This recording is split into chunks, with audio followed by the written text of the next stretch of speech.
Have you ever thought about what it would take to leave the cradle of our solar system and travel to another star? The distances involved are almost beyond comprehension. The nearest star beyond the Sun is Proxima Centauri, a small red dwarf that glows faintly just over 4 light years away. That means the light leaving it tonight will not reach our eyes until more than 4 years have passed. To reach that world with the ships we have today would take tens of thousands of years. Even so, the dream of one day crossing that gulf has never left us. From the time humans first gazed upward, the stars have felt both impossibly far and yet quietly inviting. To imagine stepping onto a ship and setting a course beyond the boundary of the solar system is to imagine a journey of extraordinary patience. It is not like traveling across oceans or even to the moon. It is like sailing into infinity itself. And yet scientists, dreamers, and explorers have spent decades considering how such a voyage might one day be possible. One idea is the concept of a generation ship. Such a vessel would not carry a single crew that departs and then arrives. Instead, it would carry entire communities, families who live their entire lives aboard, with new generations born who will continue the journey. For them, the ship is not simply transport. It is home, a small world adrift among the stars, carrying culture, memory, and the hope of eventually arriving at a new Sunday. Another idea is to let the journey itself be silent and timeless. In science fiction and in speculation, cryosleep often appears as the answer. The travelers enter a deep suspension, their bodies cooled and their processes slowed, so that they might wake many years or even centuries later, as though no time had passed.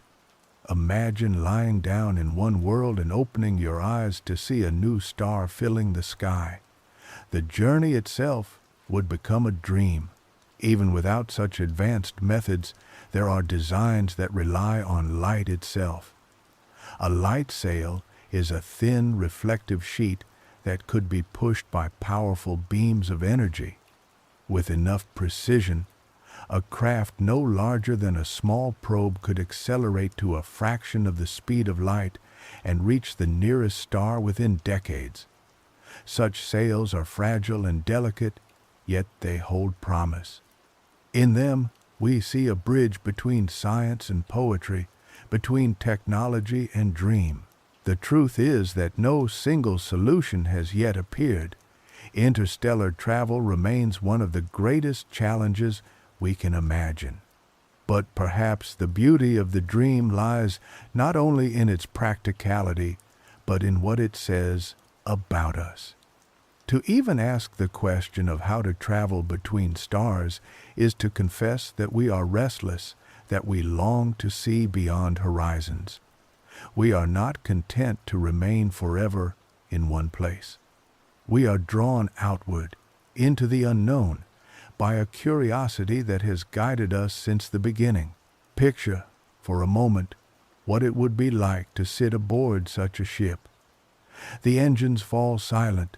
The stars outside are no longer pinpoints but flowing rivers of light.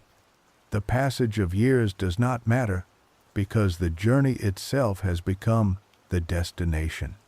The thought of returning no longer troubles you because you are carried forward into something greater than home, something that feels both infinite and intimate. The ship becomes a cocoon of quiet, a vessel not only across space, but across imagination.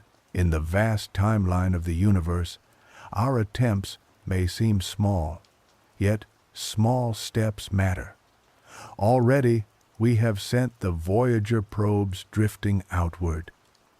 Though they are tiny and slow compared to what we dream of, they are symbols of our intent.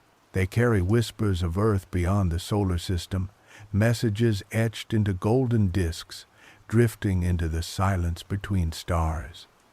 They remind us that the first journeys have already begun, even if the travelers are machines rather than people. And so, the dream of interstellar travel remains alive not only in equations and designs, but in hearts. Every time you look up at the night sky and wonder what lies beyond, you are already part of that journey. Every star above you is both impossibly distant and yet quietly waiting, a destination we may one day reach. The fact that we ask the question at all is proof of who we are. Explorers not only of land and sea, but of thought itself. Before we drift further tonight, I am curious to know where you are listening from. Perhaps you are in a city where the stars are hidden by light, or perhaps under a sky so dark that the Milky Way stretches above you like a river. If you feel comfortable, share your place in the world below. And if these gentle journeys bring you calm, if they help you rest or simply fill you with wonder, I would be grateful if you chose to subscribe. Only do so if it truly feels right for you. If this space is something you want to return to. For now, let go of the day and allow your thoughts to drift among the stars. When you step outside at night and look up, the stars appear close, as if you could reach up and scatter them with your hand. They sparkle like jewels laid across a velvet cloth fixed in the sky. Yet the reality is more humbling. Every point of light you see is separated by unimaginable distance. The vast gulf between one star and another is so immense that we had to invent an entirely new unit of measurement just to describe it: the light year. A light year is the distance light travels in the span of 1 year. Light moves at nearly 300,000 kilometers every second. Even at that unimaginable speed, it still takes more than 4 years for light to travel from the nearest star beyond the Sunday. That star is Proxima Centauri, and its light left long before this moment, crossing the emptiness of interstellar space to finally reach your eyes. Every star above you is a window into the past. Some are so far away that their light began its journey before humans even walked the earth. To understand the enormity of this, imagine shrinking the entire solar system down to the size of a coin. On that scale, the distance to the nearest star would not be across the table or even across the room. It would be more like kilometers away. Even the emptiest deserts or the widest oceans on Earth do not compare to the silence of the void between stars. This space is not merely empty. It is vast beyond anything we know. We can travel across the surface of Earth in hours. We can cross oceans in a day. Even the distance to the moon is a few days of travel. But to reach the nearest star with today's technology would take tens of thousands of years. For most of human history, that number might as well have been infinity, and yet we still dream of crossing it.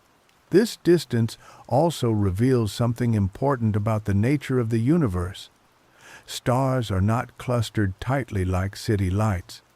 They are scattered sparsely, each one a glowing island in a dark sea.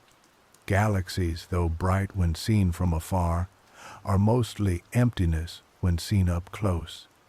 The stars are few and far between, separated by gulfs that dwarf even the greatest journeys of imagination. This is why interstellar travel feels both wondrous and daunting. It is not like stepping from one island to another. It is like crossing oceans without end. And yet distance does not diminish wonder. It enhances it. The fact that starlight has traveled for years, decades, or even millennia to meet your gaze gives each star a kind of presence. They are not only points of light. They are messages from across time, whispers carried on the fabric of space itself. To see them is to witness both distance and history. Consider the star Betelgeuse, a red giant in the constellation Orion. Its light takes more than 600 years to reach Earth. That means the light you see tonight began its journey in the 1400s, long before telescopes existed, long before electricity, long before our modern world. When you gaze at Betelgeuse, you are seeing light that began its journey in another age entirely. In this way, the stars are not just far, they are ancient storytellers. When scientists describe the scale of interstellar distance, they often rely on numbers. But for most of us, the mind struggles to grasp such numbers.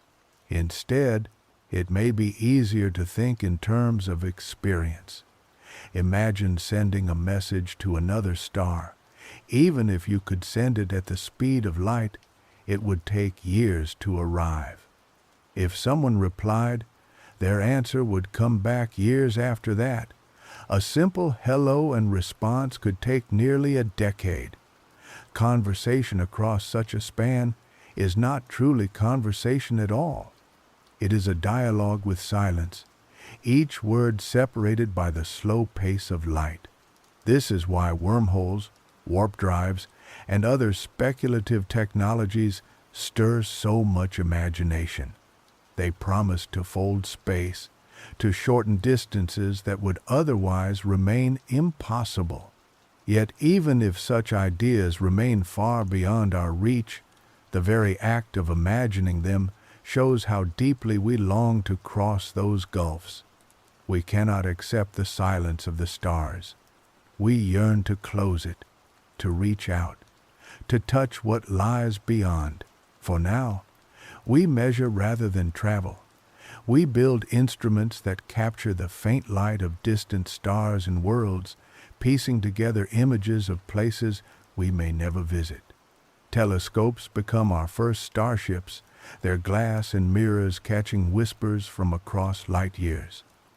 When they reveal planets orbiting other suns, we are reminded that distance does not mean absence. The universe is not empty. It is simply wide. The vastness of interstellar space also brings perspective. Earth feels large when we walk its valleys or climb its mountains. But in the context of the galaxy, Earth is a speck smaller than dust. Our lives, brief as they are, take place within a single heartbeat of cosmic time. And yet, this small world has given rise to beings who can look upward and measure the distances of stars, who can imagine journeys into the infinite. That is its own kind of miracle. So as you drift tonight, let yourself rest in the enormity of it all. The stars above are not close, yet they reach you with their light. They shine not because distance is small, but because it is vast and yet still bridged by light. To imagine interstellar travel is to imagine crossing gulfs beyond comprehension. But even before we take the first step, the stars remind us of the scale of our journey. They are far, they are ancient, and they are waiting. When we imagine traveling between stars, the first image that often comes to mind is a ship. Perhaps it glides silently, like a sailboat across a cosmic ocean, or perhaps it rumbles with engines more powerful than anything we have ever known. The truth is that no single design could be considered certain, because no human ship has yet come close to such a journey. And yet, over time, scientists and dreamers have described many possible forms these ships might take. Each design reflects not only engineering, but also imagination, an attempt to solve the challenge of distance in its own unique way. One of the most compelling concepts is the generation ship. Imagine a vessel so large that it contains farms, homes, schools, and entire communities. The idea is simple in principle. If a journey to another star will take centuries, then those who begin the voyage may not be the ones who complete it. Instead, children and grandchildren will carry on the mission. Generations will live and die aboard, with the ship itself becoming their world. The outside stars may drift slowly across their sky, but for them, life will feel complete within the floating city they call home. Generation ships capture something very human.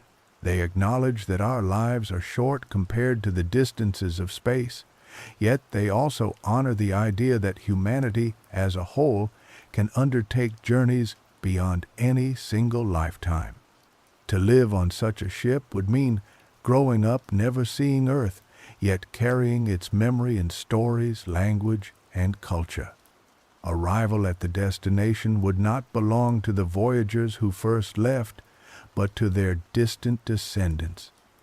It is a vision of travel that values continuity, patience, and trust in those who come after. Another possibility is cryosleep, or suspended animation. Instead of building vast habitats for generations, perhaps we will one day learn to slow the body into a deep, protective sleep. In this vision, travelers enter a chamber, lie down, and surrender themselves to technology that stills their biological processes. Decades or even centuries might pass while they slumber, and then one day they wake beneath the glow of another star, as though no time had passed.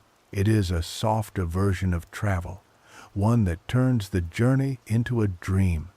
For those who wake, the passage of time outside the chamber may be vast, but for them, it will feel as though they simply opened their eyes to a new morning. Cryosleep speaks to another deep human wish, the desire to bridge time as effortlessly as we cross space. We may not yet know how to achieve such a state, but the thought of sleeping through the silence of interstellar space has a certain serenity. A ship filled with dreamers would drift quietly, carrying within it not only bodies, but the hopes of all who place their trust in slumber. Other designs look outward, beyond the human body itself, toward the forces of nature. One of the most beautiful ideas is the light sail. A sail stretched thinner than paper, gleaming in starlight, can catch the momentum of photons, the tiny particles of light. With a powerful beam directed from Earth, a sail could accelerate across space, pushed forward without fuel, carried by light itself. Such ships would not be enormous. They might be small and delicate, more like seeds than cities, but they could cross light years within a human lifetime. The image of a sail drifting between stars is both scientific and poetic. It suggests that we do not always need engines of thunder and flame. Sometimes we need only to open a sail and let the universe itself carry us forward. Just as ancient sailors once trusted the winds, future explorers may trust the pressure of light, a force invisible yet constant, filling their sails as they drift into the unknown. Other proposals are more forceful. Nuclear pulse propulsion imagines a ship propelled by a series of controlled detonations, each explosion pushing it forward. While the image may sound violent, the principle is steady, a rhythm of pulses, each carrying the ship closer to another star. In theory, such a craft could reach speeds that bring nearby systems within reach in mere centuries, not tens of millennia. For those who imagine a bolder, more immediate leap, such designs hold great allure. Between these concepts lies another category: hybrid visions that combine multiple approaches. A ship might begin with nuclear engines to escape the solar system, then unfolds sails to catch the light of distant suns. It might carry cryosleep chambers for passengers, while also sustaining small living communities who tend to the vessel across centuries. In imagination, no single method stands alone. Instead, we weave them together, creating vessels that balance science, survival, and wonder. There is something gentle in imagining these ships, even in their boldness. They remind us that interstellar travel is not only about distance, but also about endurance. They ask us to picture what life might feel like aboard. Would the hum of engines become a lullaby? Would the stars beyond the windows feel like companions? Would a child growing up on a generation ship look outward with curiosity or inward with contentment? These questions are not simply technical. They are human, rooted in the experience of living within the infinite. It is also possible that the first interstellar ships will not carry humans at all. Perhaps they will be small robotic probes, no larger than a suitcase, sent ahead to scout new worlds. They will drift silently, reporting back across decades, carrying with them the seeds of our presence. In their simplicity, they are no less profound. They are the first whispers of humanity reaching outward, a reminder that exploration often begins with the smallest steps. As you rest tonight, let yourself picture these vessels. See the vast floating cities of generation ships filled with laughter and light drifting across centuries. See the quiet chambers of cryo-sleep, rows of dreamers lying in peaceful stillness, waiting to awaken under foreign suns. See the sails of light shimmering across the void, carried by the pressure of starlight itself. Each vision is different, but all share the same core: the longing to move beyond the solar system, to cross the great gulf, and to find our place among the stars. Whether or not these ships are ever built, the thought of them soothes us.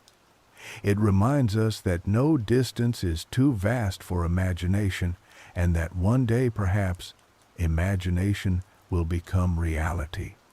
The journey beyond the stars begins not with engines or sails, but with wonder. And tonight, as you drift into rest, that wonder is enough to carry you gently forward. There is something both delicate and powerful about light. It is so familiar that we hardly notice it, falling on our faces every morning, painting the world in warmth and shadow. Yet it is also one of the most enduring forces in the universe. Every star releases it in endless streams, traveling for billions of years without tiring. Light is steady, constant, and unstoppable. And so, when we imagine how to travel beyond the stars, it feels almost poetic to consider using light itself as the engine. The idea of a light sail begins with a simple truth. Even though light has no mass, it still carries momentum. When photons, the tiny packets of light, strike a surface, they push. The push is incredibly small, almost impossible to feel on Earth, but in the vacuum of space, without friction, that small pressure can build. Given time and distance, a sail stretched wide and thin could catch the pressure of light and ride it forward, gathering speed as steadily as a ship catching wind across an endless sea. Picture a sail gleaming in starlight. It is thinner than paper, so wide that it seems almost fragile, stretched across the void. A faint beam of energy or the steady glow of a star strikes it, and though the push is gentle, it is relentless. Day after day, year after year, the craft drifts faster and faster, carried by the invisible hand of light. There is no roar of engines, no burning of fuel. There is only silence and the endless flow of photons pushing onward. This method has a certain serenity. Other propulsion concepts imagine noise, power, and fire. But the light sail is quiet. It glides, patient and soft, like a feather on a current of air. A person aboard such a ship would not feel acceleration in the dramatic sense. They would not be pressed back into their seat. Instead, the ship would seem to float with grace, its speed growing almost imperceptibly until it was racing across space at unimaginable velocity. It would be travel not as a sprint but as a drift, guided by the gentlest of forces. The dream grows even more vivid when you imagine using powerful lasers to propel such a sail. From Earth or another base, immense beams of light could be directed outward, striking the sail and pushing it with far greater energy than starlight alone. This idea transforms the sail from a drifting vessel into something much faster, potentially reaching nearby stars within a single human lifetime. The ship itself could be no larger than a car or even smaller, but the journey it makes would be monumental. It would prove that starlight can be harnessed, that photons can become the wind of interstellar travel.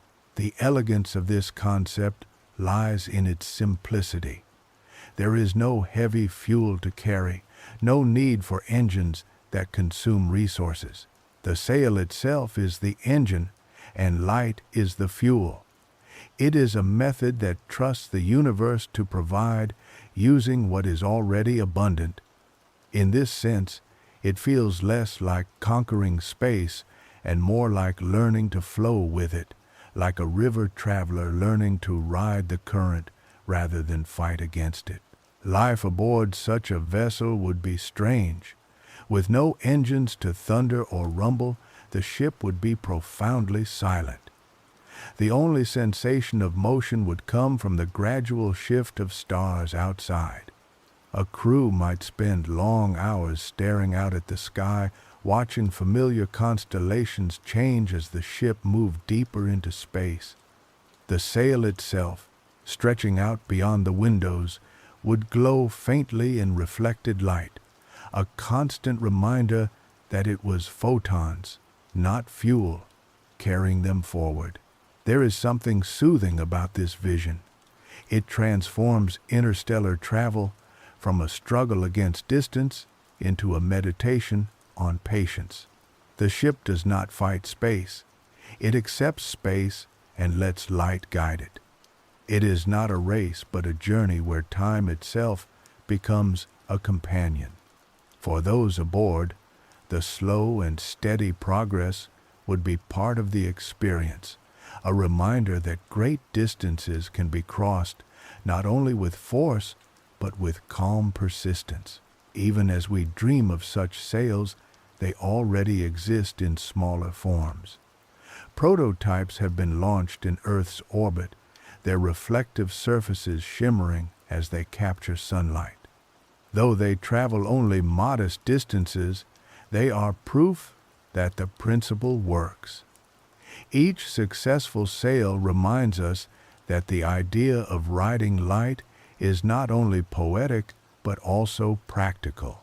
With enough refinement and scale, there may come a day when sails unfurl toward other stars, catching beams of directed light and drifting across the cosmos.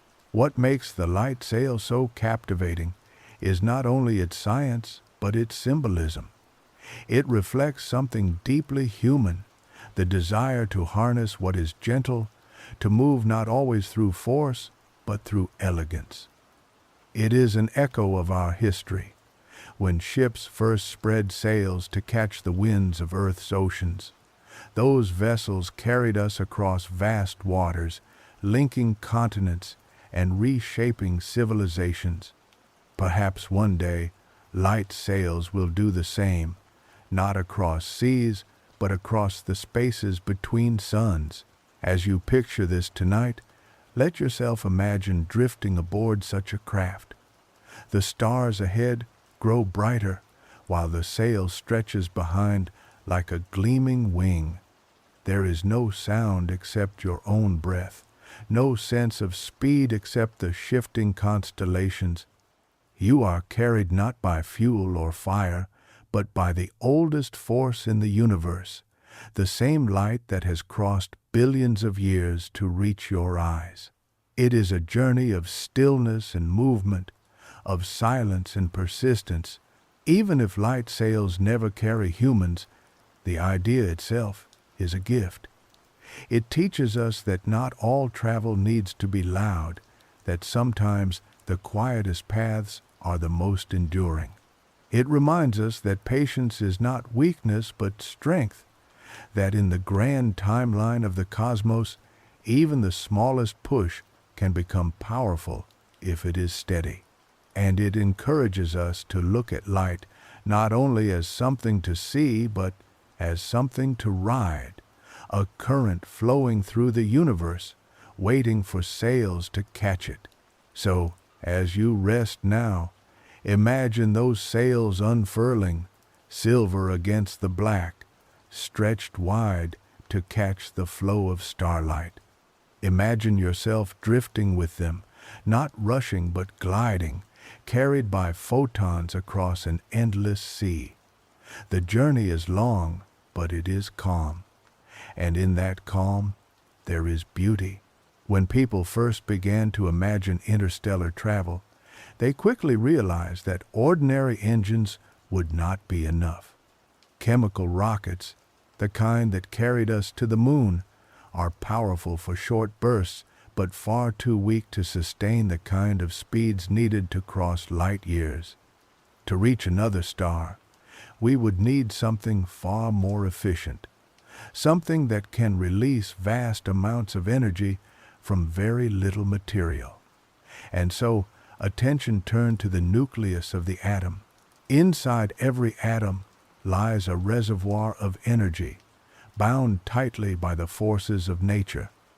Splitting atoms or fusing them together can release power millions of times greater than any chemical reaction.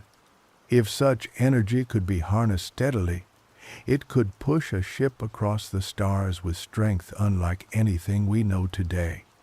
Nuclear propulsion is not only a dream of scientists, it is also a symbol of our desire to take what is hidden within the heart of matter and use it to cross the heart of space. One vision of nuclear travel is nuclear pulse propulsion. Imagine a ship moving forward not with a steady engine, but with a rhythm of controlled bursts. Small nuclear devices would detonate behind the ship, each explosion sending out a wave of force that pushes it forward. The blast would not destroy the ship because it would carry a massive shield, absorbing the energy and turning it into momentum. Like a drumbeat, each pulse would add speed, and over time, the ship could reach a fraction of the speed of light. It is a strange and almost paradoxical image. We imagine space as silent, and yet here is a vessel driven forward by fire in the void. Each pulse would be brief, a flash in the darkness, followed by silence as the ship sails on before the next burst. The journey would not be smooth in the way of light sails. It would be rhythmic, a dance of power and pause. For those aboard, it might feel like a ship rocked by unseen tides, each push carrying them further into the abyss.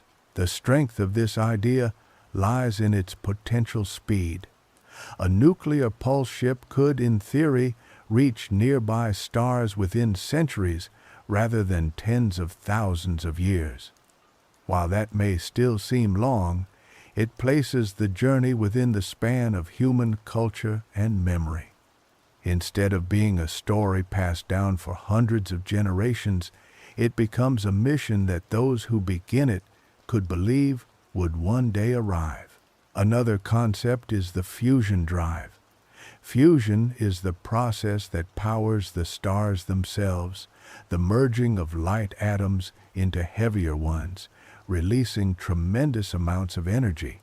To build a ship that runs on fusion would be to borrow directly from the stars, carrying within its heart the same fire that lights the heavens.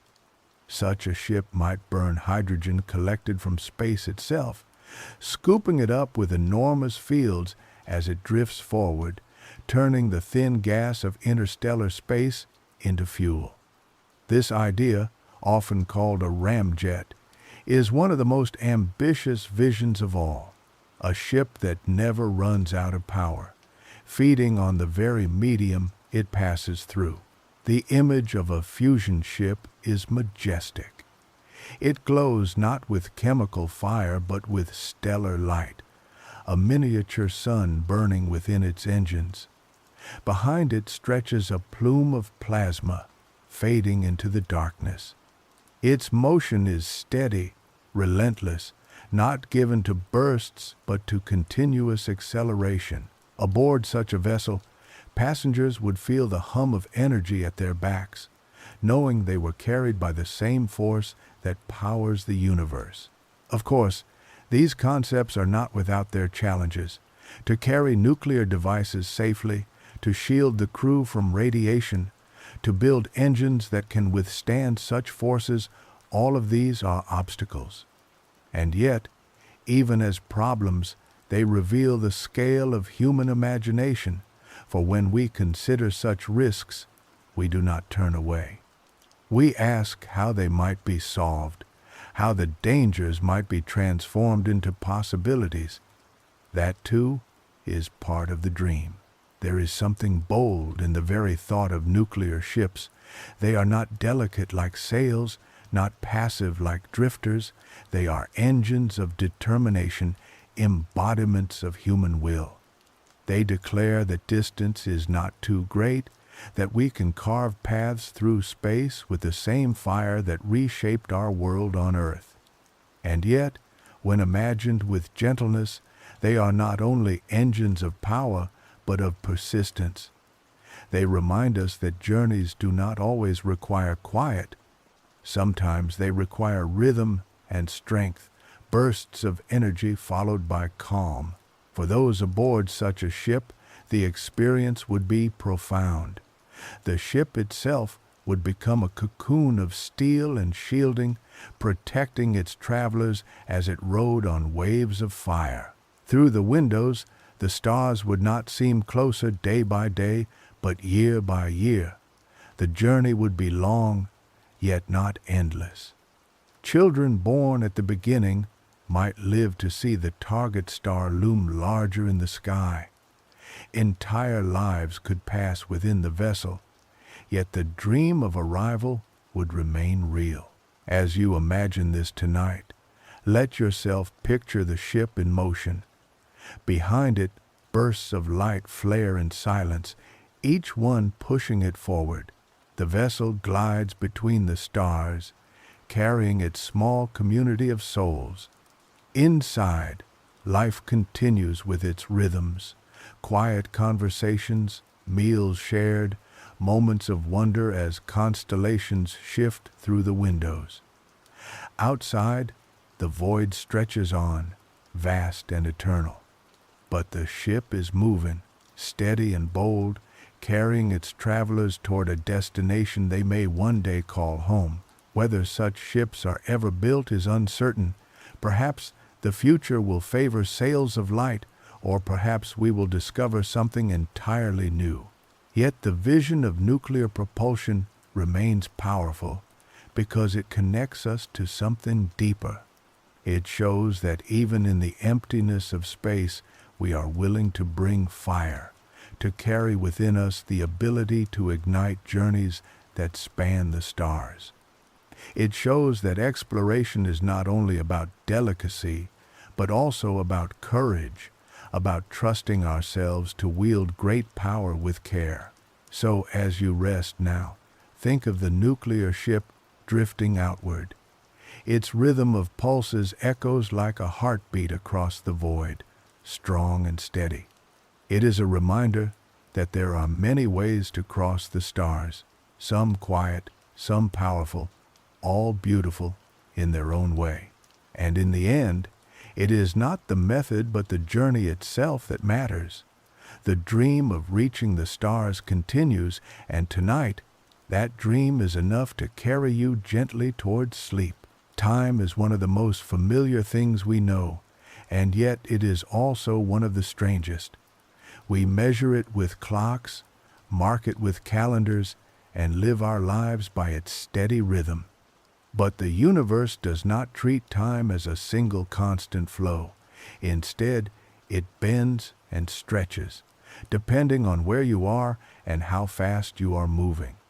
For most of our daily lives, this difference is invisible, but on the scale of interstellar journeys, it becomes profound. At the heart of this strangeness is the speed of light. Nothing can travel faster than it.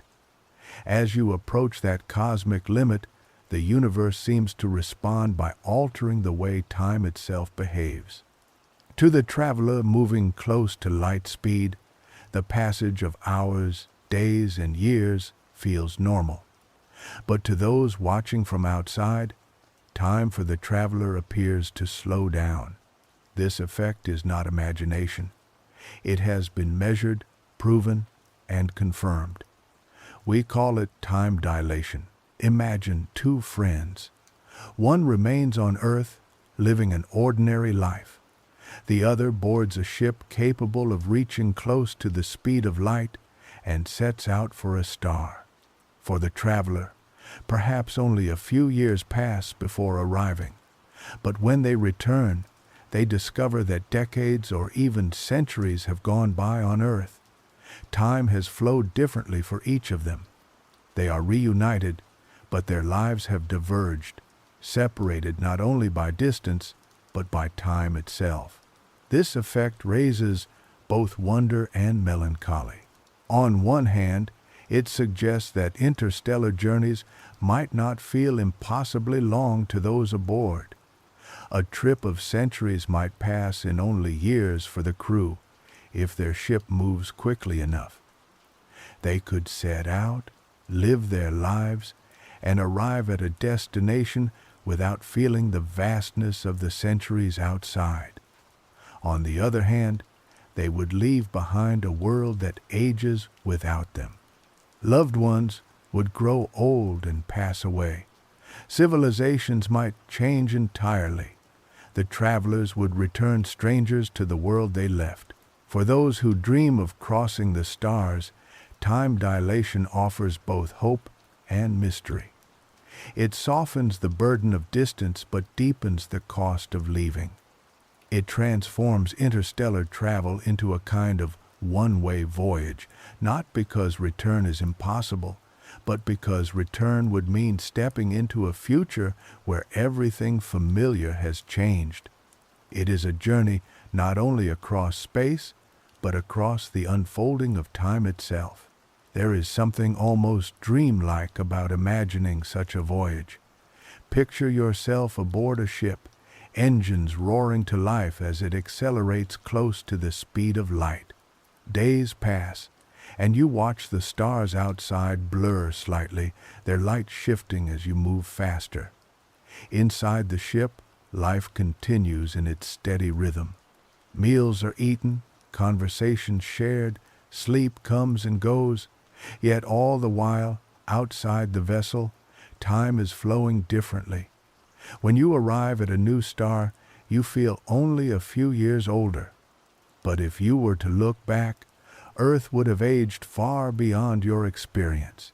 This thought is both unsettling and beautiful. It reminds us that time is not absolute, that it is woven into the very structure of space. Space and time are one fabric, stretched and curved by motion and gravity. When we imagine traveling to another star, we must accept that the journey is not simply about distance. It is about stepping into a different stream of time, where years stretch or shrink depending on your path. For those left behind, this effect is no less strange. Imagine watching a ship depart. It vanishes into the distance, and you know that for the crew, the voyage may feel short, but for you, waiting on Earth, decades may pass without them. By the time they return, your life may have run its full course. For future generations, the return of such ships would feel like a message from the past, a reminder of the people who left long before. In a way, time dilation turns interstellar travel into a kind of time travel, not in the sense of machines leaping backward into history, but in the sense of stepping forward more quickly than the rest of the world. A traveler who ventures close to light speed and then returns has effectively leapt into the future. They have skipped over the years that others lived. They carry with them not only memories of the journey, but the shock of finding the world transformed. There is a quiet poetry to this idea. It suggests that the universe guards its secrets with both generosity and cost.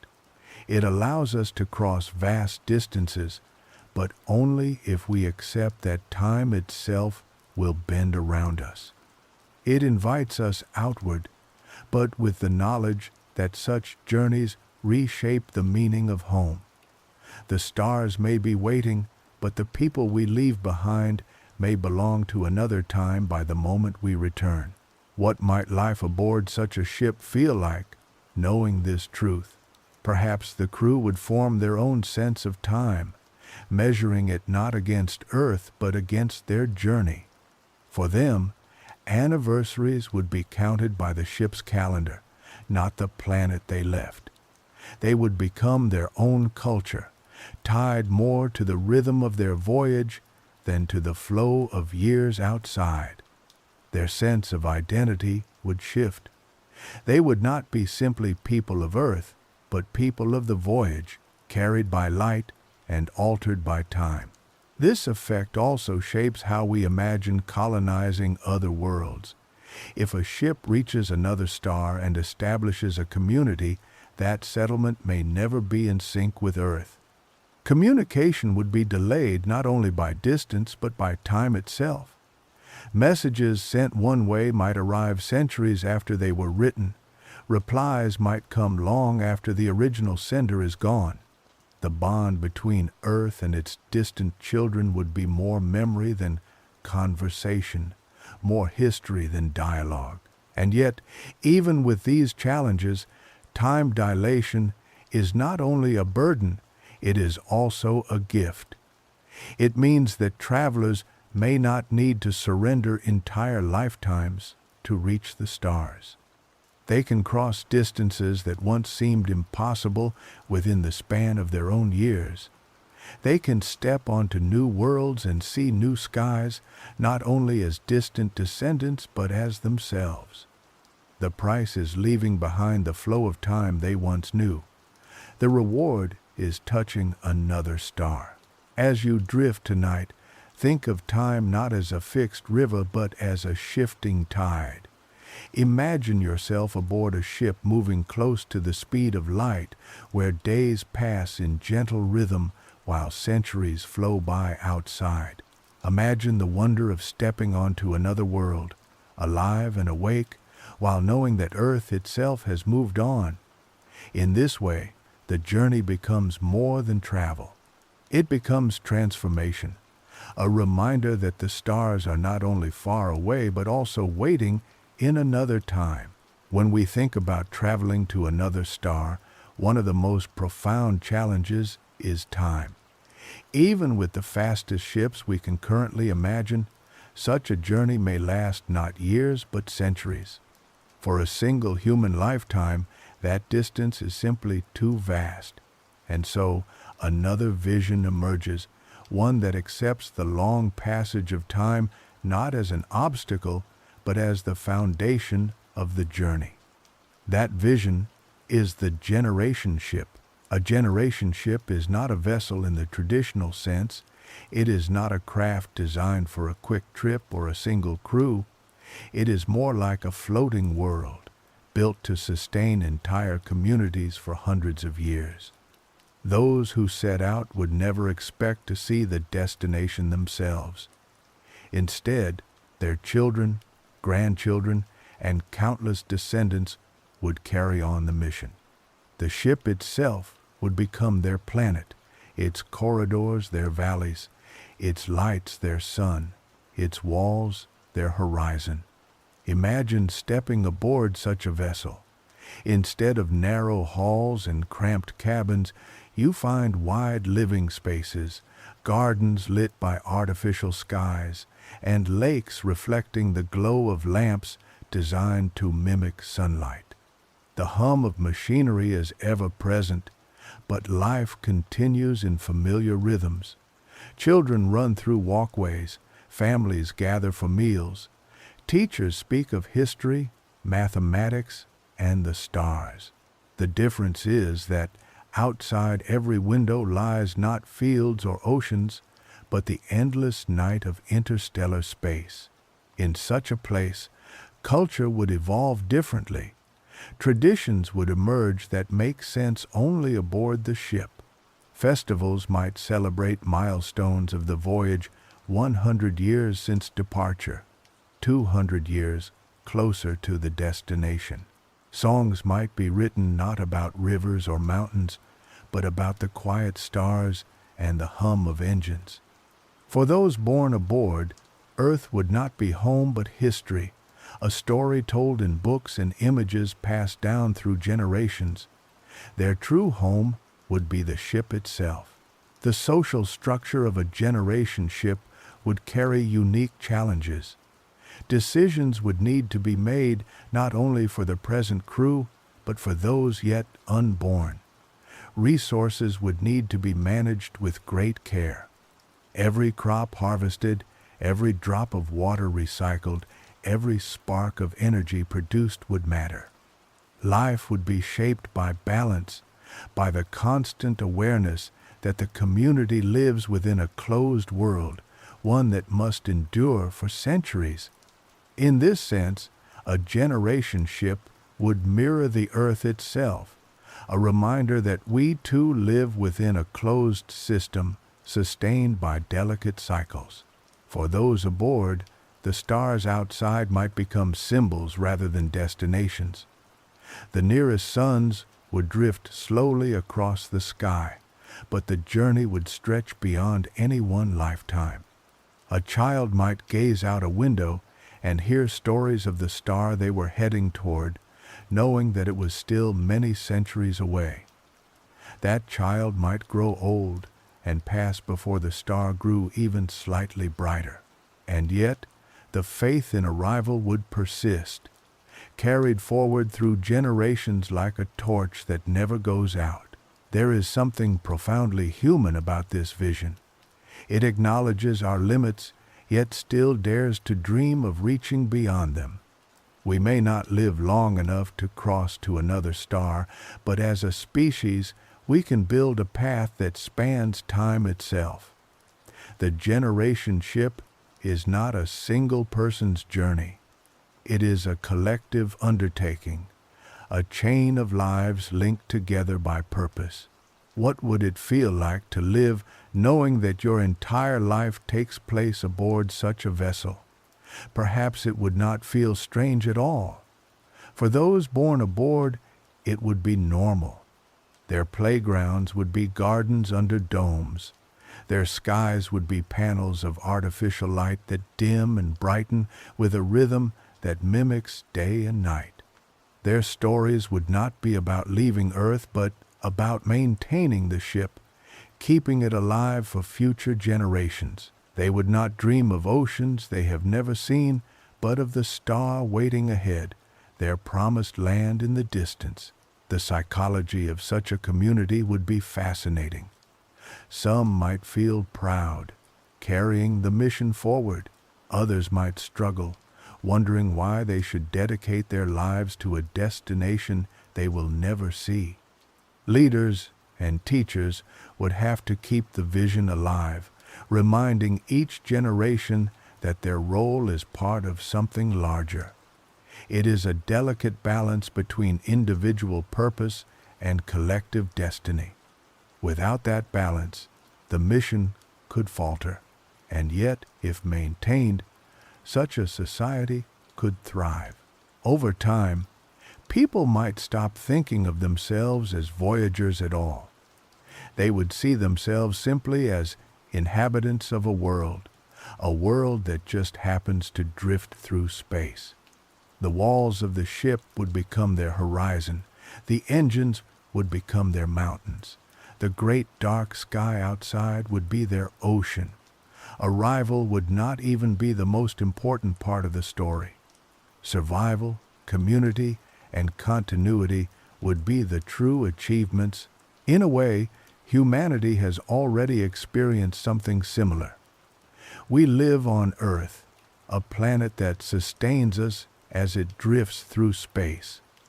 We too must recycle air, water, and soil. We too must pass knowledge forward through generations.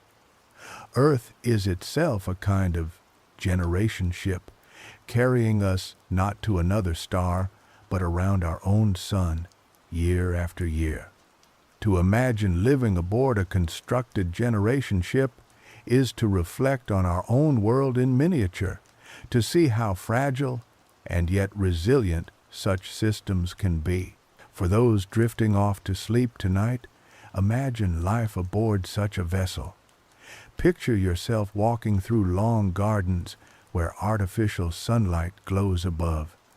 Imagine hearing the hum of systems recycling air, the steady rhythm of engines carrying you forward.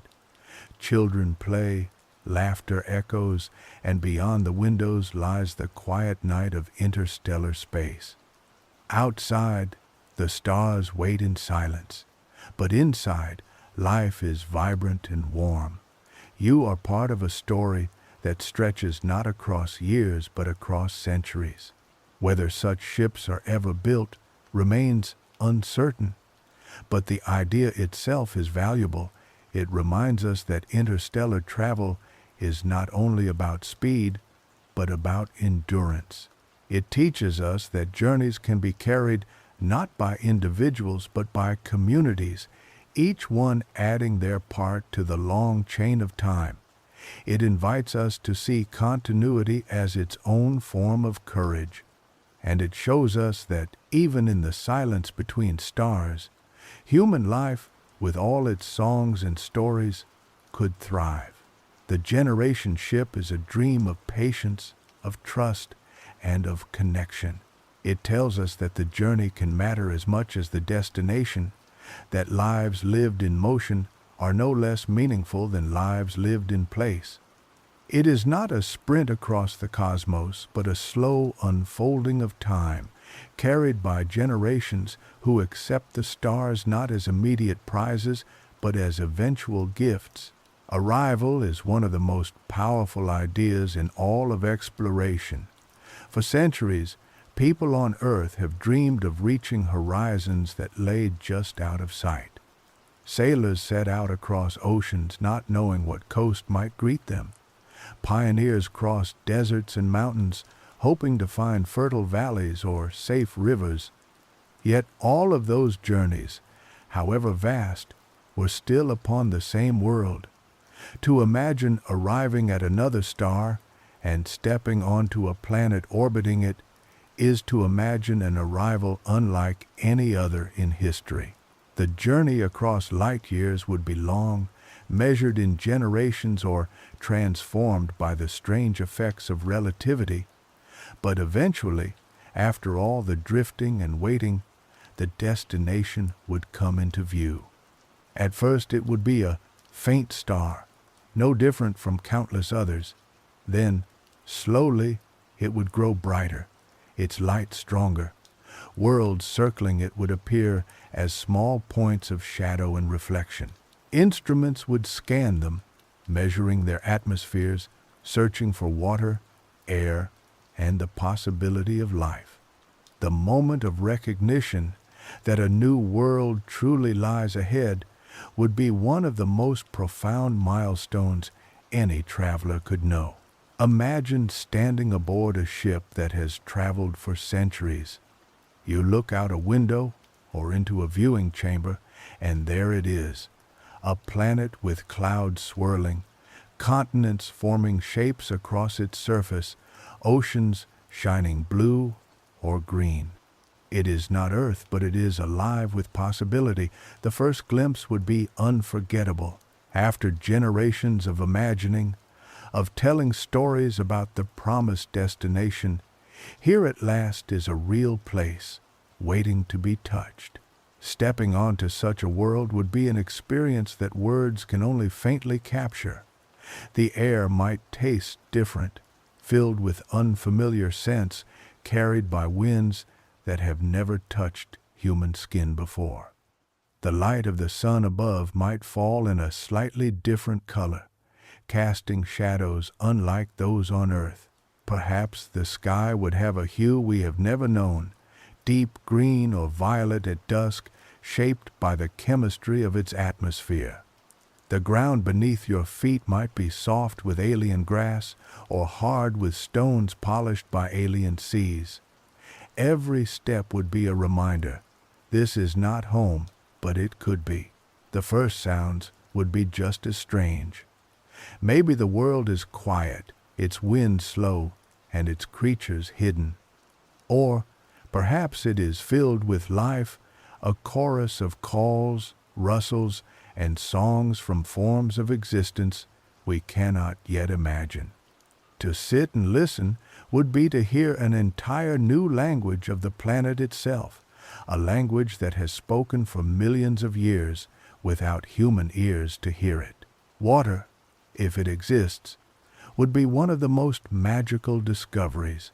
To walk along the edge of an alien ocean, waves rolling in under a foreign sun, would be to know that the same force that shaped Earth's shores exists elsewhere. The sound of those waves would carry both familiarity and strangeness. Dipping a hand into that water would be a moment of connection across light years, a gesture of greeting to a world that waited silently until now. The skies of such a world might hold wonders of their own. Perhaps its moons shine larger than our own, casting silver light across valleys. Perhaps rings stretch above the horizon, glittering arcs of stone and ice that circle endlessly overhead. Nights might reveal constellations utterly unfamiliar, patterns of stars no human culture has ever named. To lie back on the soil of that world and look upward would be to see the cosmos anew, to realize that even the heavens can change when your home shifts across space. The emotional weight of arrival would shape generations. For those who had lived their entire lives aboard a generation ship, stepping onto open land might feel overwhelming. The sky would seem impossibly vast. The air might feel too wild after being recycled through machines for centuries. Some might weep with joy, others with fear. It would take time for human senses to adjust to a world that is both strange and real. Communities would begin cautiously. Settlements would be built near rivers or fertile ground, shaped first for survival and then for comfort. People would study the plants and animals, learning which are safe, which are dangerous, and which may one day become companions in survival. Agriculture might be reinvented, drawing on Earth's seeds but also adapting to the soil of this alien home. Slowly, the settlement would grow, not only in numbers but in culture. Songs, stories, and rituals would arise, celebrating the new skies, the new land, and the new way of life. Children born on that world would carry a unique perspective. They would not feel the weight of Earth's memory in the same way. For them, the alien sun would be ordinary. The alien rivers would be their playground. Their ancestors' stories of a blue and green Earth across the stars would sound like myth, distant and hard to grasp. They would be people of the new world, carrying humanity forward not as exiles, but as settlers. In them, the dream of the journey would be fulfilled. At the same time, The bond with Earth would never fully vanish.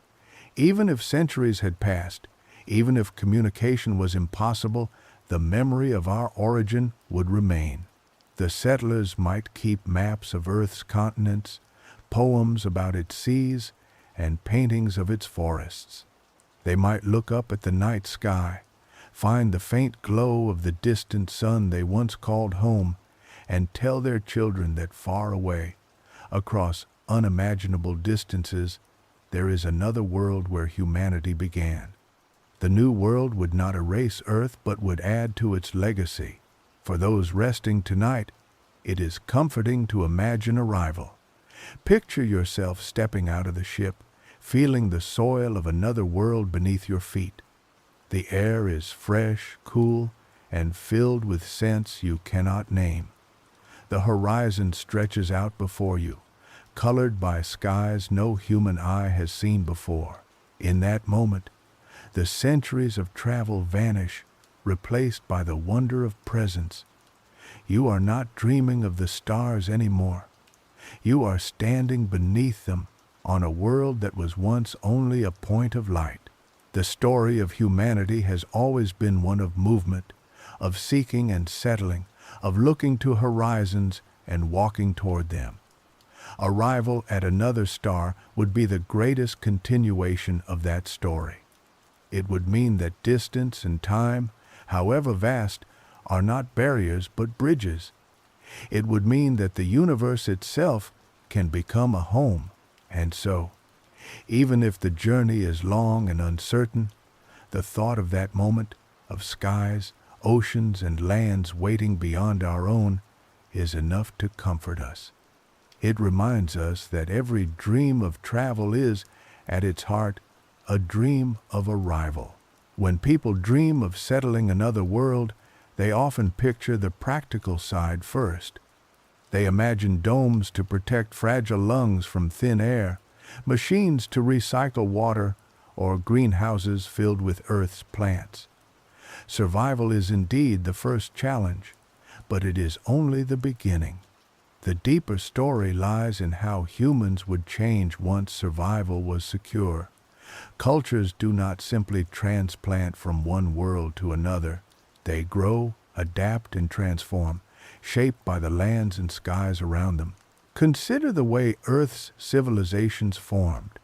Mountains, rivers, and climates shaped the way people lived. Desert cultures built differently than those in forests. Island nations told stories of the sea, while those on wide plains dreamed of endless horizons. In every place, the environment left its mark on language, belief, and tradition. The same would be true on other planets.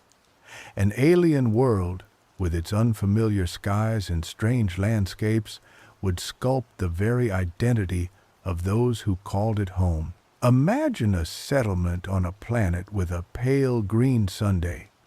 Its light would tint everything differently, from the leaves of plants to the faces of children. Over generations, people might develop words to describe shades of color that do not even exist in Earth's languages. Their sense of beauty would shift, their art shaped by tones and contrasts alien to us.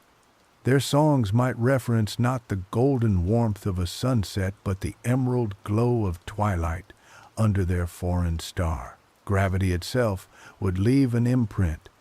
If the planet had stronger gravity than Earth, people might grow shorter and sturdier, their muscles adapting to constant weight. Architecture would reflect this, with buildings broad and low rather than tall and slender. Sports and games would evolve around strength and endurance. On the other hand, if gravity were lighter, movement would become more graceful. Children might learn to leap higher, dances might emphasize floating motions, and buildings could rise taller with less strain. The physical environment would seep into every corner of life until identity itself was tied to the feel of the planet beneath one's feet. The rhythms of time would also change. A day on this world might last longer than on Earth, stretching into 40 hours instead of 24. Or perhaps it would spin faster, with dawn and dusk arriving in quick succession. Life would adjust to these cycles. Sleep patterns would evolve. Work and play would find their own schedules, and festivals might be built around longer seasons or shorter years. The people of such a world would live not by Earth's clock, but by the pulse of their own planet. Religion and spirituality would take on new forms as well. Looking up at the sky, settlers might see moons larger than Earth's, or perhaps several moons drifting together. Such sights would inspire myths and symbols, shaping the way people thought about creation and destiny. If rings stretched across the horizon, glittering even at noon, they might become central to stories of beauty and eternity. Faith would root itself not only in old traditions carried from Earth, but in new experiences of wonder that belonged only to this alien home. Generations born on the planet would see themselves differently from those who first arrived. For the settlers, Earth would still be the origin, a place of nostalgia and memory. They would tell their children stories of oceans, forests, and animals that no longer surrounded them. But for the children, Earth would be abstract, a world across the stars they had never touched. Their loyalty and identity would be with the soil beneath their feet, the air they breathed, and the skies they saw each night. They would not be Earth's people living elsewhere. They would be the first people of their new world. Language, too, would drift. Words that once described Earth's landscapes might fade from everyday use. Why speak of snow if the planet has no winters? Why speak of rivers if water flows underground? New words would arise, shaped by local experience. Over centuries, these changes might branch into entirely new languages, rooted in human speech, but transformed by alien life. In time, people on Earth and people on the New World might struggle to understand each other, not because of distance alone, but because of culture's natural evolution.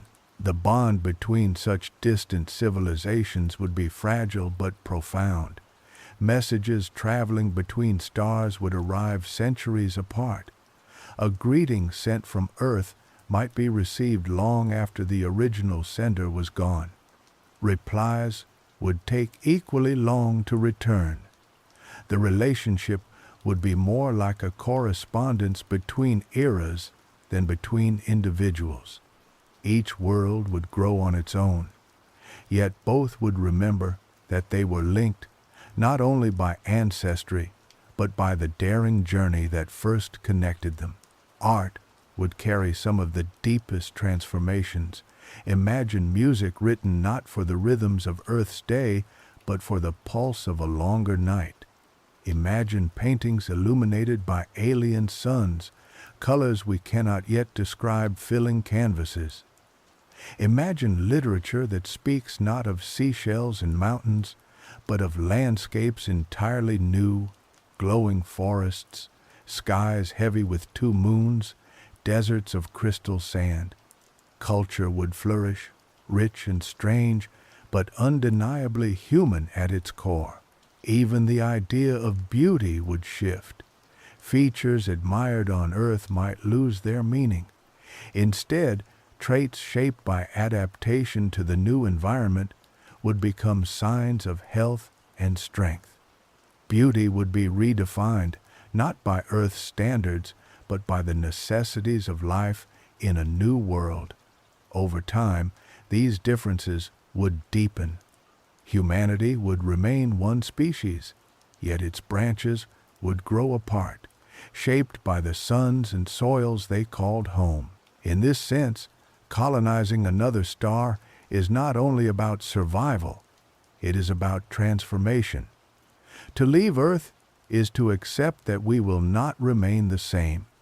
Each new world will carve humanity into different forms, physical and cultural. Each settlement will write a new chapter of our story, one that cannot be written anywhere else. Far from diluting our identity, this would enrich it, weaving the fabric of humanity into patterns as diverse as the stars themselves.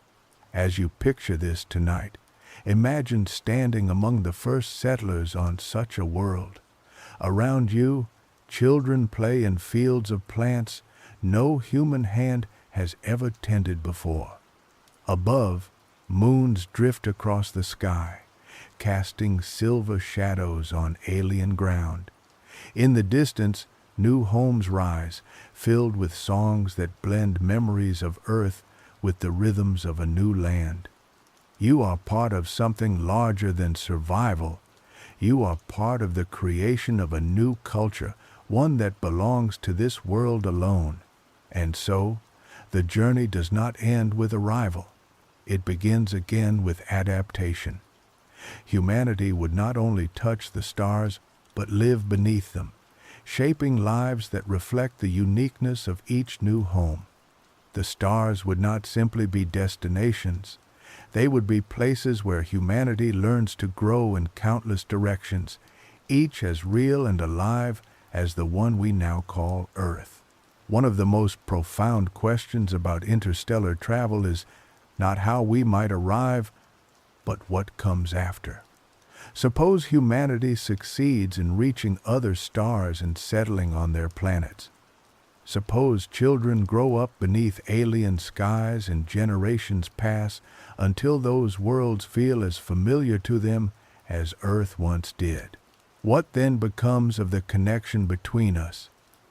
Will scattered human civilizations remain tied together, or will the distances between them grow too great for bonds to last?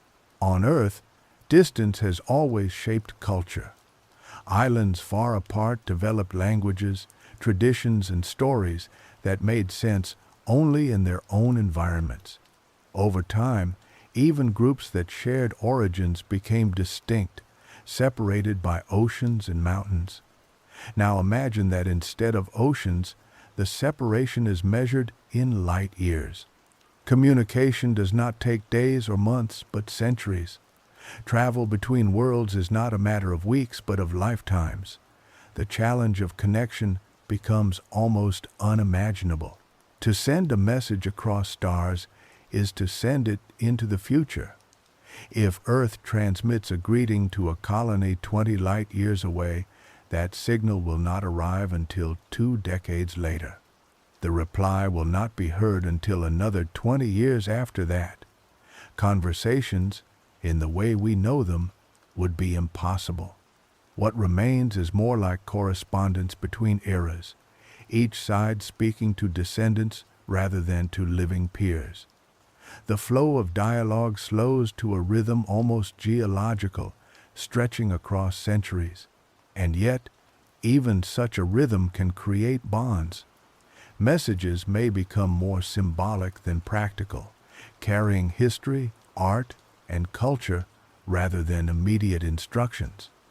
A settlement might send Earth a recording of their songs, knowing no one alive at the time will hear the reply. Earth might send back a library of its literature, its discoveries, and its memories, knowing they will be read by distant generations rather than contemporaries. In this way, connection becomes less about conversation and more about legacy. Over time, it is possible that each colony will grow more independent, isolated by time and distance. They may develop languages, customs, and identities that diverge from those of Earth. To some, this might feel like loss.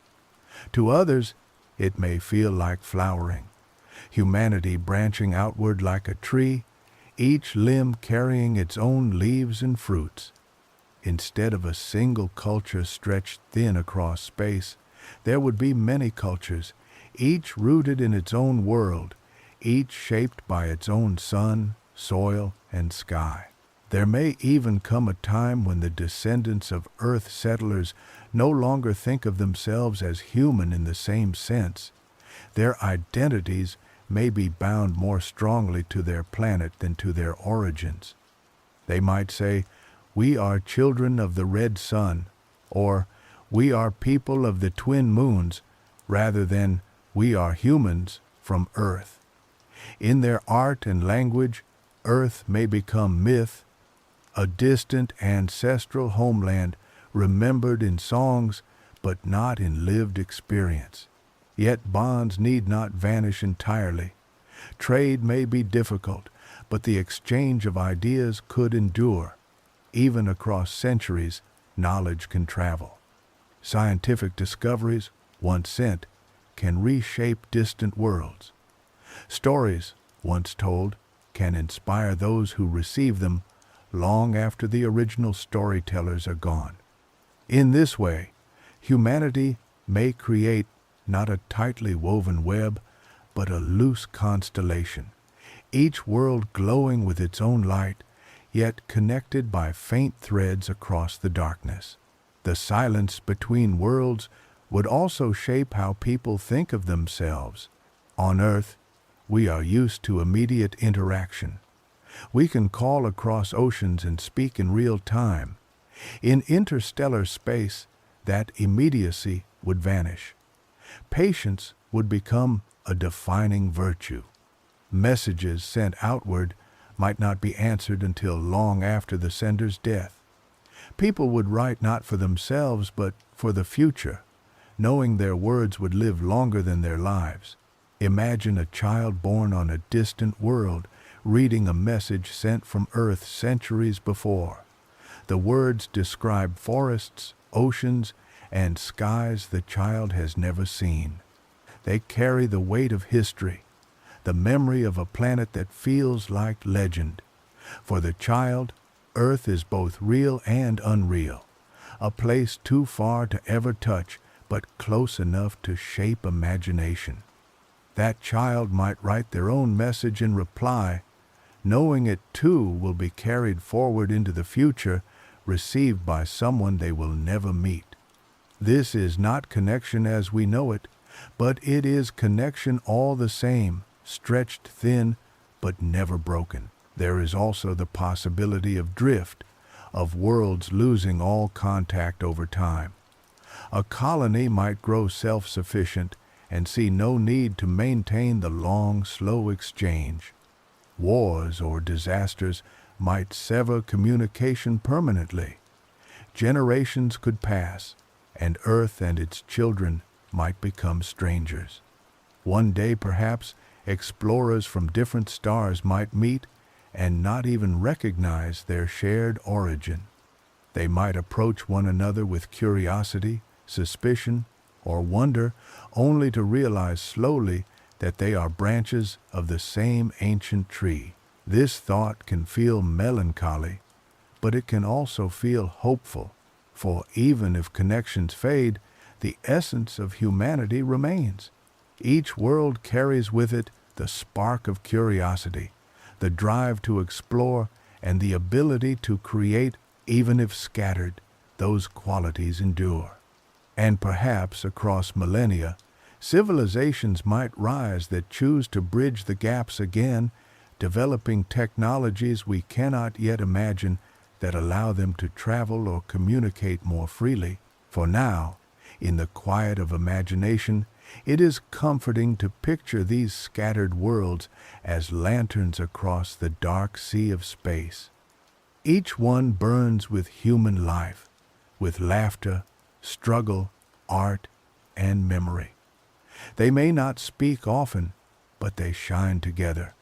The night sky becomes not empty, but filled with homes, each one carrying forward the dream of the journey. As you rest tonight, imagine standing on such a world, looking up at the stars. Somewhere among them is Earth, glowing faintly in the distance. Somewhere among them are other colonies, each alive with its own stories. Between you lies silence, but silence does not mean absence. The stars themselves are silent, and yet they shine. In the same way, humanity might remain connected across space, not through constant conversation, but through the shared act of existing, of living, of reaching for the stars.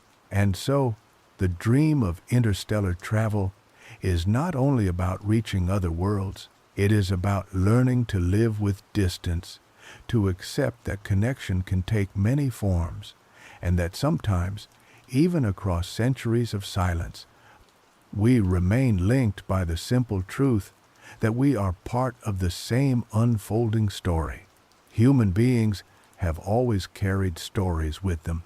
Long before we had books, libraries, or digital records, our ancestors shared their lives through spoken tales, songs, and drawings on stone walls. Memory has always been the way we gave shape to time, the way we explained where we came from and who we were meant to be. If humanity travels among the stars, this will not change. In fact, it may become even more important. The first settlers to leave Earth will carry with them the weight of memory.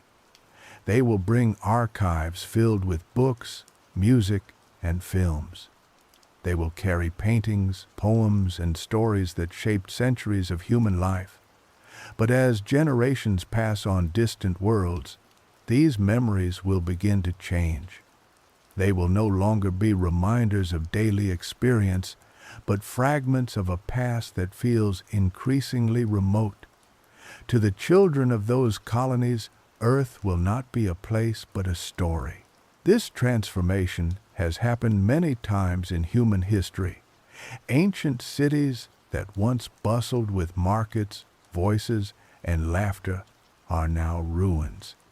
Their people are remembered only in myths, their lives reconstructed through fragments. For future generations born beneath alien skies, Earth may be remembered in the same way. Its mountains and rivers will be described in songs and images, perhaps exaggerated, perhaps idealized, but always carrying the sense of a lost homeland. Art will take on a vital role in keeping these memories alive. Imagine a colony on a world with no oceans. To its people, the sea might be something they know only from ancient stories.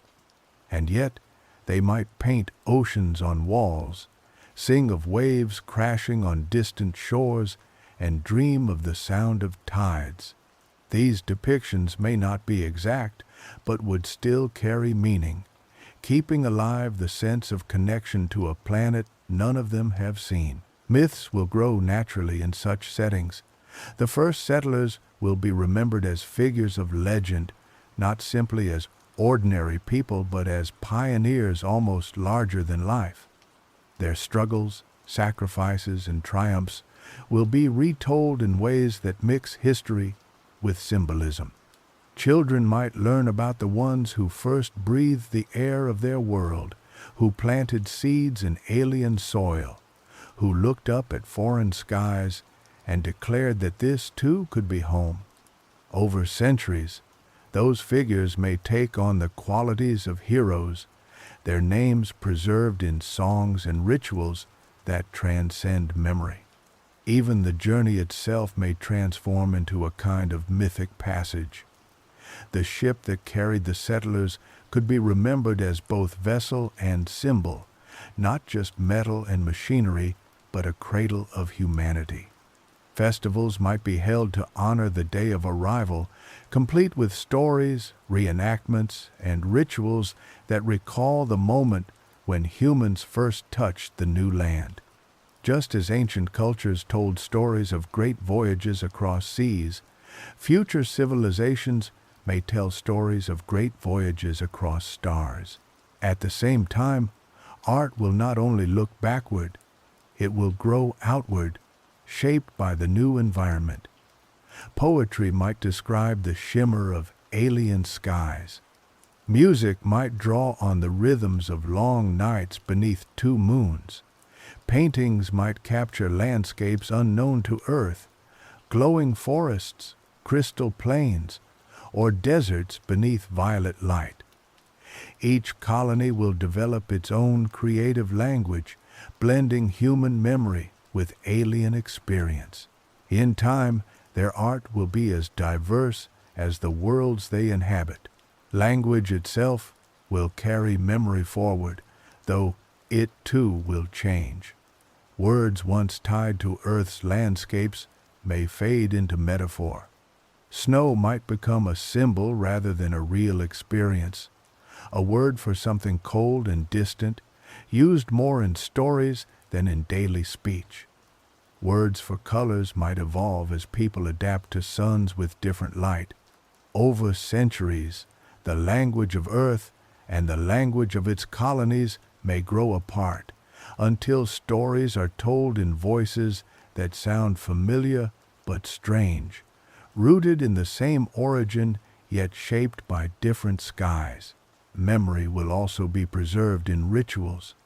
Perhaps settlers will gather each year to tell the story of Earth's beginning, to recite the names of the continents, the rivers, the seas. Perhaps children will light lanterns in memory of the blue sky their ancestors once knew. These rituals will become anchors, ways of reminding themselves that they are part of a longer story, one that began on a planet far away but continues with them. And yet, memory alone cannot hold forever. Over centuries, the details will blur. Earth may become not only a remembered place but an imagined one. Its forests may grow taller in stories than they ever were. Its seas may seem deeper, its skies more vibrant. It may become less history and more dream, but dreams carry their own truth. Even if Earth becomes a myth, it will still serve as a symbol of origin, a reminder of where humanity's story began. This process may seem like loss, but it can also be seen as transformation. Myths are not falsehoods. They are truths carried through time in the form of story. They may not preserve exact detail, but they preserve meaning. When future generations speak of Earth, they may not describe its landscapes precisely, but they will carry forward the sense of belonging, of connection, of origin. In their myths, Earth will live on as the mother world, the place that gave birth to stars of human life across the galaxy. As new myths arise, they will not replace the old. Instead, they will blend. The story of Earth will stand alongside the story of the New World, together forming a tapestry of identity. Just as ancient cultures blended local myths with tales of migration, future civilizations will blend the memory of Earth with the reality of their own skies. In this way, humanity's story will not be one of forgetting, but of expansion, each new world adding to the chorus of voices that describe who we are. For those drifting into rest tonight, it is soothing to picture how memory itself may become a form of art. Imagine children beneath alien stars listening to stories of oceans they have never seen, their eyes wide with wonder.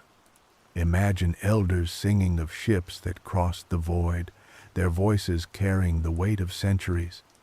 Imagine paintings of Earth hanging in halls where people gather, glowing reminders of a world across the stars. Even if Earth becomes myth, it will remain alive in this way, carried forward not in the soil beneath feet, but in the minds and hearts of those who remember. That is the power of art and story. It does not need to be exact to be true. It does not need to be close to be real. It only needs to be told again and again, so that the memory of humanity's beginning continues, no matter how far we travel. Technology is often seen as a universal thing, as if progress moves in the same direction no matter where it begins. On Earth, we sometimes imagine that tools evolve along a straight path, from fire to wheels, from electricity to engines, from computers to whatever comes next. But history shows otherwise. Civilizations advance in different ways depending on what they need, what their environment offers, and what challenges they must overcome. If humanity spreads among the stars, this truth will only deepen. Each new world will push technology along its own unique path, shaped by the soil, the skies, and the struggles of life there. Picture a settlement on a planet with constant storms.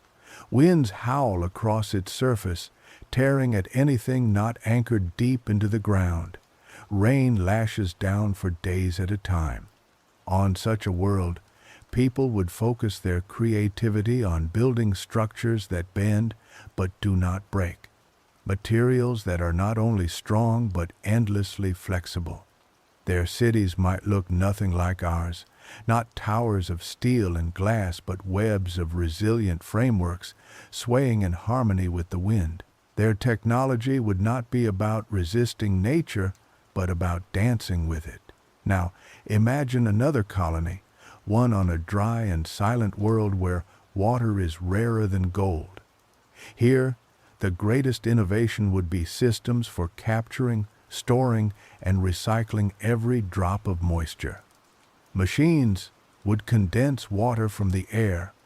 Crops would grow in underground chambers to shield them from evaporation. Entire cultures would develop around rituals of conservation, and technology would be designed to make nothing go to waste. Where one world celebrates abundance, this one would celebrate efficiency, turning scarcity into inspiration. There might be worlds where sunlight is weak, hidden behind thick clouds. On such planets, solar power would be unreliable.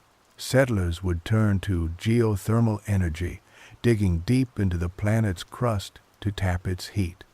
Their technology would focus downward rather than upward, and their cities might cluster around the warmth of thermal vents.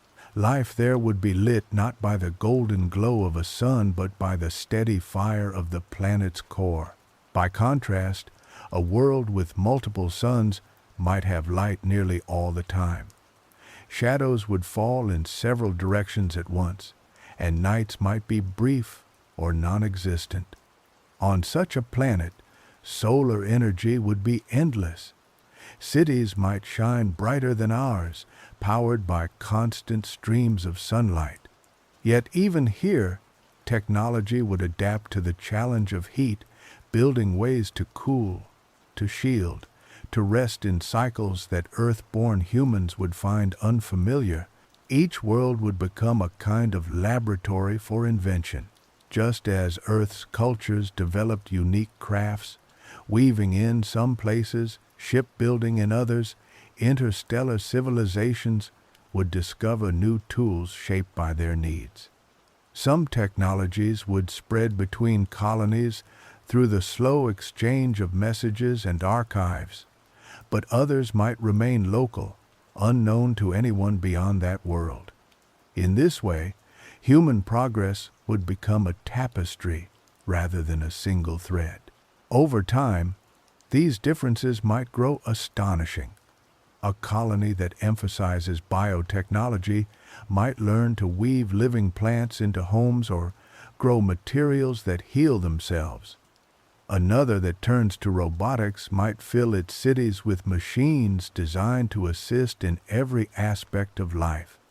Still another might focus on energy, learning to harness phenomena we barely understand, such as magnetic storms or quantum effects.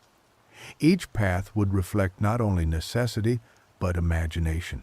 These differences would shape daily life.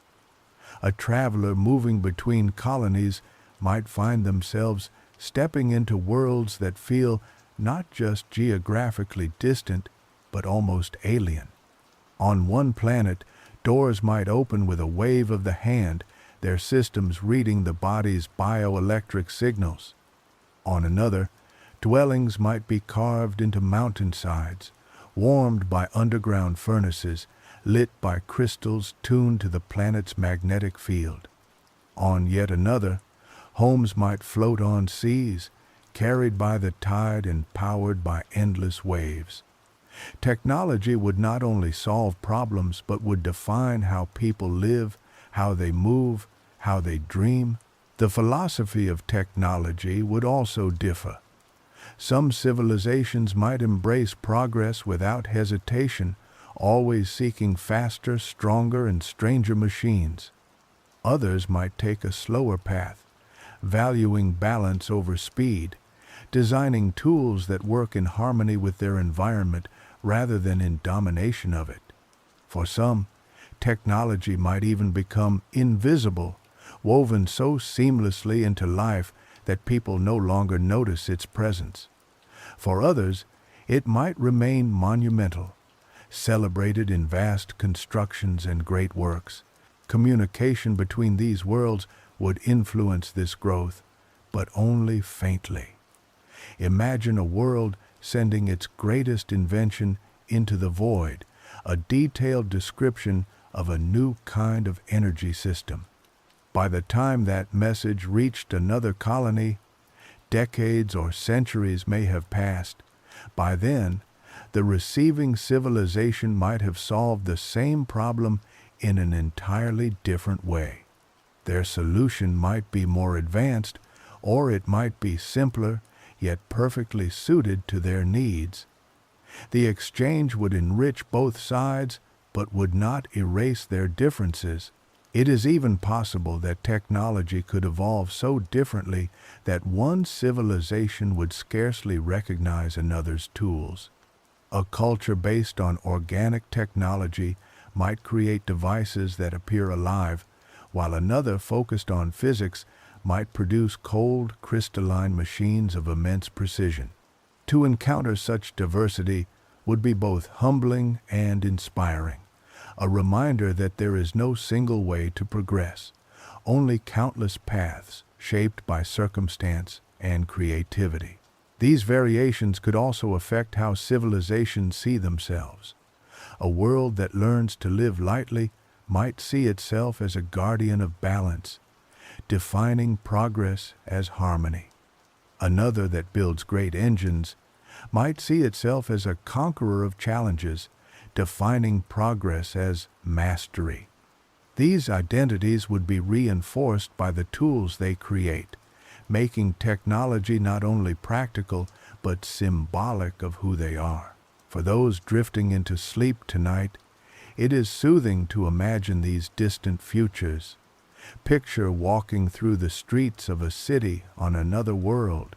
The air feels different, the light falls in unusual hues, and the architecture is unlike anything you have seen before. Perhaps trees grow into homes, their branches woven into walls. Perhaps machines glide quietly by, tending to the needs of the people. Perhaps rivers of glowing energy run through the heart of the city, lighting the night. Everywhere, life continues, shaped not by Earth's history but by the creativity born from alien challenges. Technology, in this sense, is not merely about tools. It is about adaptation, imagination, and identity. Each colony across the stars will write its own story through the devices it builds and the ways it lives with them.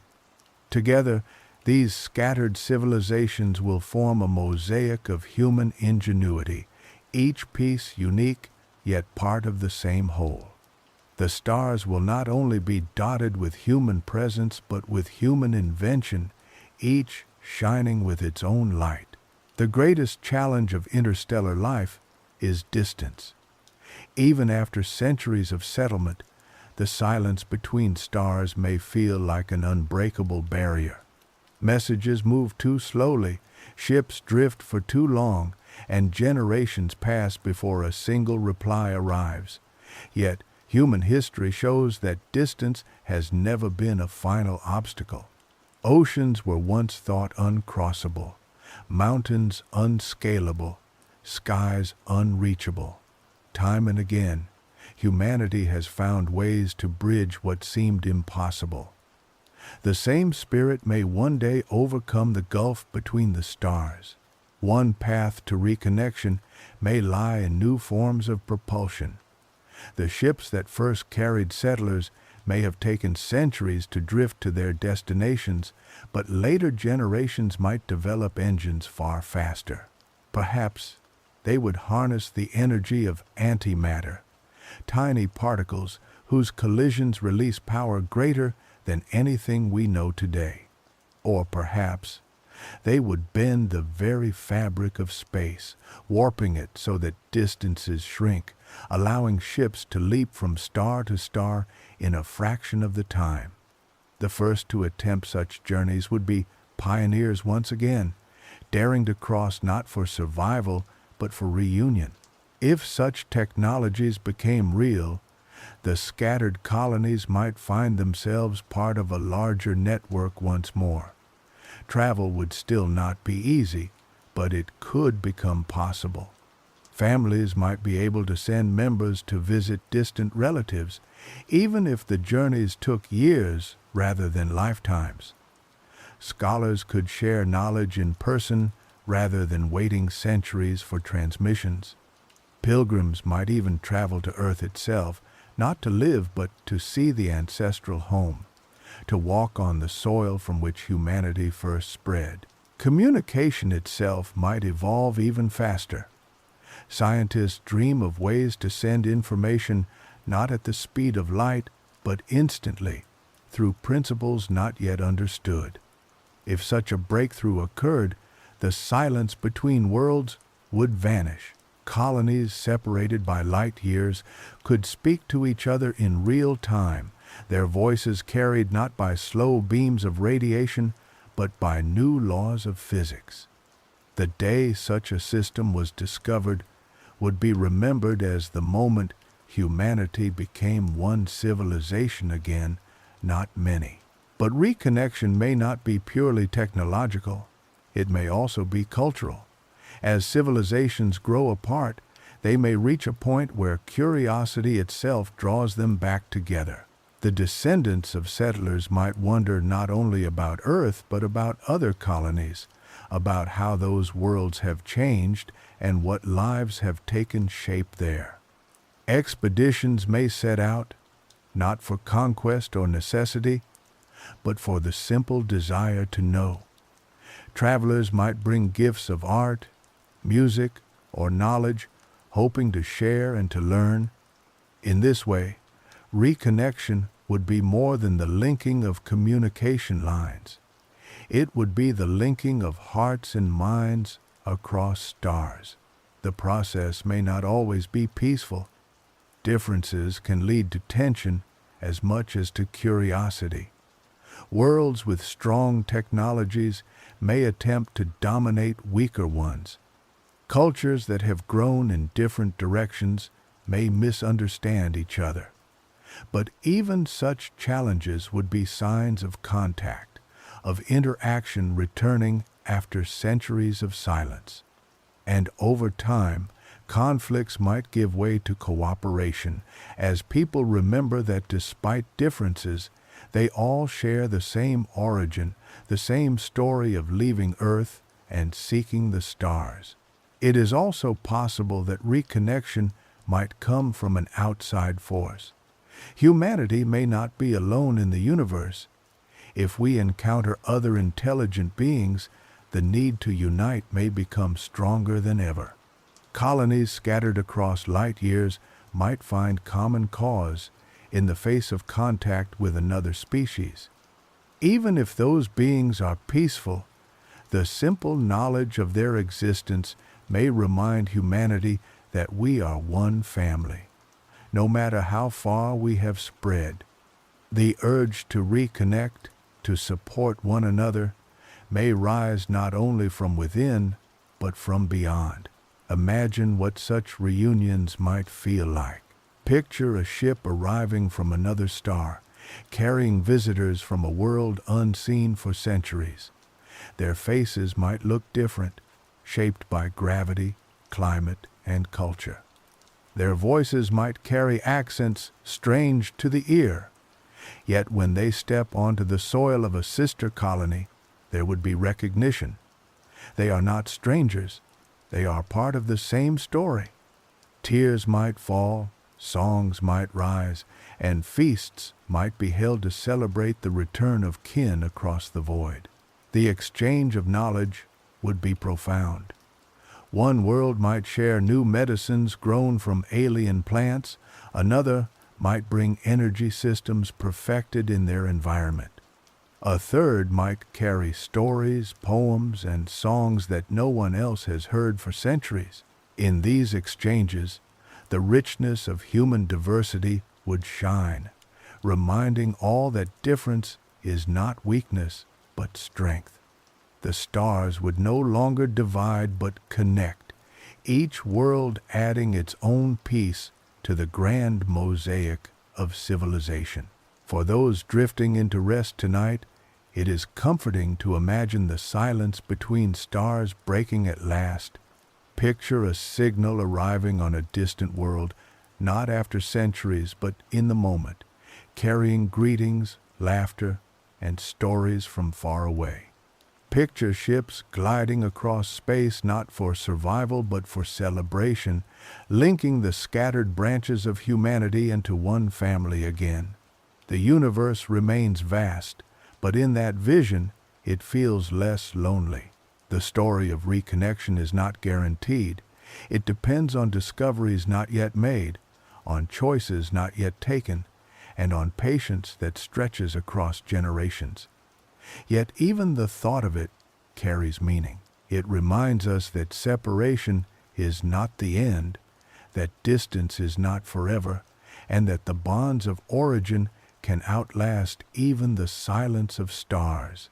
And so, the dream of interstellar travel does not end with scattering. It may end with reunion, with voices joined again after centuries apart, with hands clasped across light years. The stars may not only be places of departure, but also places of return. In that vision, humanity is not a collection of lonely outposts, but a constellation, shining together, brighter because of the distance, stronger because of the journey. From the moment humans first looked at the night sky, the stars have been both mystery and promise. They glittered above us like unreachable lanterns, inspiring myths, guiding travelers, and stirring questions that never left our minds. For thousands of years, they remained distant lights, admired but untouchable. Now, in dreams of interstellar journeys, we imagine stepping beyond admiration into belonging. We picture not only reaching those lights, but making them part of our story, part of our home. Every part of this imagined voyage carries weight. The first step outward is an act of daring, filled with the risks of unknown paths. Survival on alien soil is a test of ingenuity, demanding that we learn to live in places unlike any we have ever known. From there, generations grow, adapting, creating, and transforming into people who see their world not as strange, but as familiar. They invent new ways to build, to farm, to sing, to celebrate. Their myths stretch back to Earth, but their lives stretch forward into futures only they can shape. Across this vast unfolding, distance is both challenge and teacher. Colonies may drift apart, separated by centuries of silence. They may grow into unique civilizations, each carrying humanity's essence in different forms. Languages will branch, art will bloom in strange hues, and cultures will reflect the rhythms of suns and moons we cannot yet imagine. Yet, even as distance widens, the origin remains. Earth, whether remembered in detail or dream, lingers as the seed from which all grew. There may come a time when the silence breaks, when technology finds a way to link distant worlds again.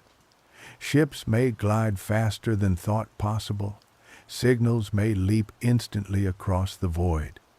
Visitors may once again clasp hands with kin who have lived beneath different stars for centuries. Such reunions may be filled with wonder, a reminder that distance can separate bodies but not erase connection. Humanity, like a constellation, may shine brightest not as one light but as many, each star a home, each home part of a greater whole. Even if such reconnection takes longer than we can imagine, there is beauty in the thought that every colony, every settlement, every scattered branch of humanity adds something new to the tapestry of existence. One world may write songs inspired by emerald sunsets, another may paint landscapes shaped by glowing clouds, another may craft philosophies born of endless storms or unbroken nights. Each piece is unique, yet each belongs to the same story, the story of a species that refused to remain bound to one shore. When we think of interstellar journeys, it is easy to picture technology, ships gleaming in the dark, engines humming with strange power. But the true heart of the journey is not in the machinery. It is in the people. It is in the children who learn to play beneath alien skies. It is in the artists who craft beauty out of the unfamiliar. It is in the elders who pass down stories of Earth, and in the settlers who take first steps on soil no human has ever touched. These lives, ordinary and extraordinary at once, are what give the stars meaning. Perhaps the greatest lesson of imagining such journeys is that exploration is not about leaving, but about expanding. It is not about abandoning Earth, but about carrying it forward, planting its memory in the hearts of those who live far away. It is about discovering that home is not a single place, but a thread we carry with us, weaving it into new patterns wherever we go. In this way, humanity becomes not just a species of one world but of many, not bound to one sky but scattered across countless, each one filled with light. For those listening tonight, it may be calming to think that even in the vastness of the cosmos, connection endures. We may be small, we may be fragile, but our stories stretch farther than our bodies, carried by curiosity and imagination. The stars that seem unreachable are not only destinations but mirrors, reflecting our own longing to grow, to reach, to understand. In imagining these journeys, we are already taking part in them, building bridges in thought that may one day become bridges in reality. So rest now, with the stars above your mind like a soft blanket of light. Picture yourself not bound to one place but drifting gently across light years, unhurried, unafraid. Around you, countless worlds wait, each with its own skies, each with its own wonders. Some are silent and cold, some warm and welcoming, some strange beyond words. And on each of them, life may one day stir with laughter, memory, and hope. The universe is vast, far beyond our grasp, yet within it we carry the ability to dream, and in dreams there is no distance too great. Tonight, as you drift into sleep, let those dreams guide you. Imagine ships gliding through darkness. Imagine voices carried across centuries. Imagine the moment when strangers from different stars smile at one another and realize they are family. The journey may take longer than lifetimes, but in imagination, it is already underway. And so we arrive at the quiet truth of this story. The stars are not far. They are within us, part of the same matter that burns in their hearts. To dream of traveling to them is to dream of returning home. In that sense, we are already interstellar beings, already connected to the cosmos. The journey is not only outward but inward, a reminder that the light we see in the sky is the same light we carry inside. Good night, traveler. May your rest be as deep as the galaxies, your dreams as bright as the stars, and your journey as endless as the universe itself.